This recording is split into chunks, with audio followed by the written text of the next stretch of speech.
इन सब लॉ से ऊपर एक इंसानी लॉ होता है जो पूरा दुनिया भर जो होती है जिसको फॉलो करती है। तो आप इनसे इत्तेफाक रखते हैं? तो फ़लसफ़ा है कि हर देश में ये इनको जैसे औरतों को, देखें औरतों के सही सही सही मुसलमान हैं और हमारा नज़रिया भी ये है कि हम जहाँ भी रहते हैं एक इस्लामी माहौल बना के उधर हम रहें, और उसके लिए बहुत सारी चीज़ों की ज़रूरत होता है। मिसाल के तौर पर हम मुसलमानों की क़ानून में एक ये है कि हर औरत अपनी सारी मोहब्बत और अपनी सारी इश्क़ और अपनी सारी वजूद सिर्फ़ अपनी मख़सूस शोहर के लिए महफूज करेगा,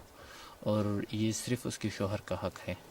और हर मर्द अपनी सारी ताकत और अपनी सारी मोहब्बत और अपनी सारी शौक़ और इश्क़ सिर्फ़ अपनी मख़सूस बीवी के लिए रखेगा, और ये सिर्फ़ उसी का हक़ है। और अगर उसने किसी और औरत को या उसकी बीवी ने किसी और मर्द को अपनी जुफ्त के साथ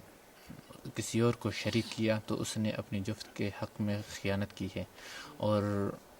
इस ख़ियानत का सज़ा इस्लाम ने बहुत सख्त रखा है।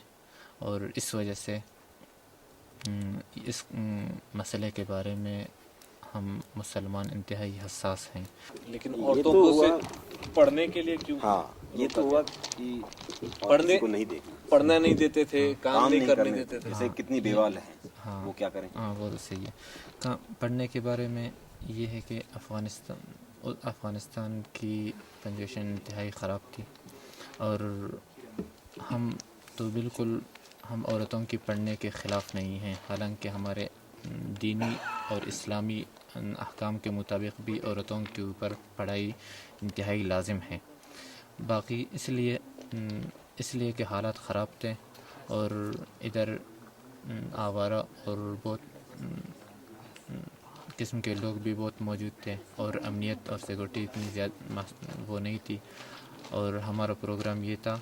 कि हम हर औरत को, हर लड़की को उसके घर से मखसूस उसकी स्कूल की गाड़ियों में उसके घर से उठाएं, स्कूल तक पहुंचाएं और दोबारा उसके घर तक पहुंचा दें। इसके लिए हमें बहुत सारी चीज़ों की ज़रूरत थी जो वक्ती तौर पर हमें मुयस्सर नहीं थी। इसलिए मौक़तन इस चीज़ को हमने ताख़ीर की थी कि जब हमारे पास सब कुछ इम्कानात आ जाएंगे तो फिर हम सब ये सब कुछ कर लेंगे। बाकी औरतों का काम के बारे में, एक तो जो शादीशुदा औरतें हैं ये इस्लामी क़ानून के मुताबिक भी उसका मकान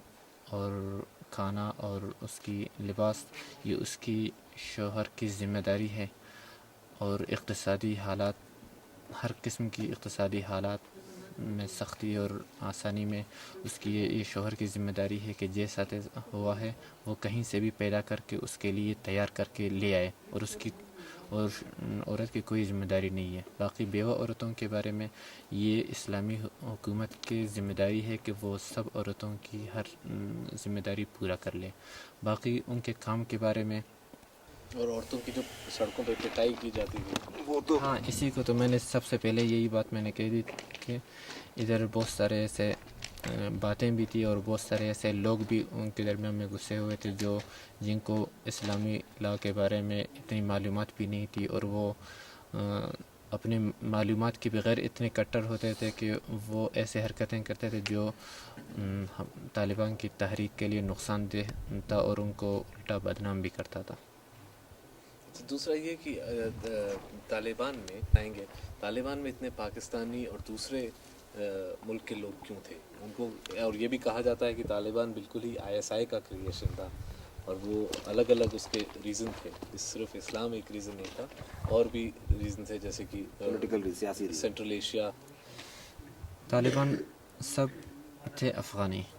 और उनमें कुछ इंतहाई महदूद मक़दार में गैर मुल्की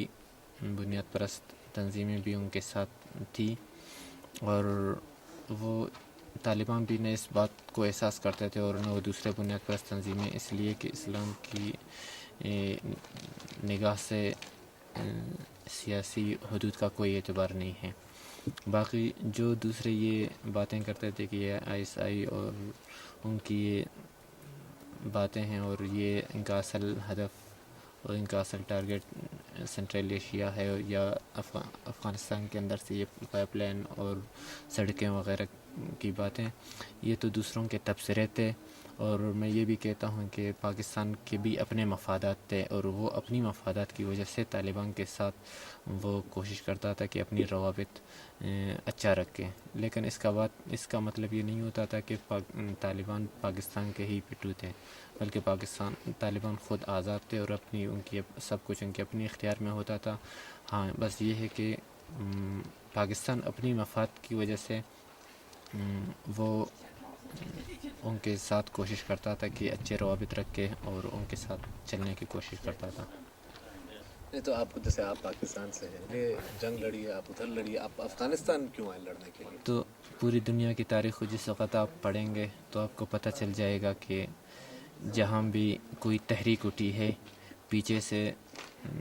اس کی کامیاب ہونے کے لیے بہت ساری چیزوں کی ضرورت ہے، اور ان میں سے اہم یہ ہے کہ پیچھے سے کوئی ایسا علاقہ ہونی چاہیے کہ وہاں سے ان کو سپورٹ ہو، اپنے زخمیوں کو ادھر لے جائیں، علاج کریں، اپنے لوگوں کو ادھر لے جائیں، ہجرت کریں، ادھر سے اپنے آپ کو دوبارہ تیار کر کے اندر آ جائیں.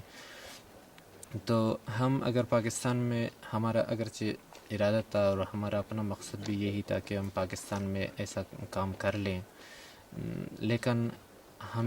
اگر ہم پاکستان میں یہ کام شروع کرتے ہیں تو ہمارے لیے پیچھے سے کوئی ایسا بیس نہیں تھا کہ ہم ادھر سے اپنی یہ ضروریات پوری کریں، اور اس وجہ سے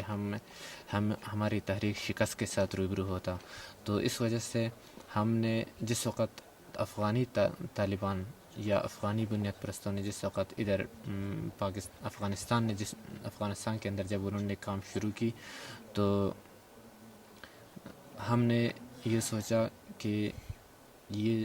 انتہائی تیزی سے یہ بڑھ رہے ہیں اور عنقریب یہ ادھر کامیاب ہو جائیں گے، اور ہم آج ان کے ساتھ چلتے رہیں گے، اور کل جس وقت ہم اپنے ملک میں یہی کام شروع کریں گے تو کل یہ جو ضروریات ہیں یہ ہمارے لیے پوری کرتے رہیں گے اور ہم ان کے ملک سے اپنی سب کچھ پورا کریں گے.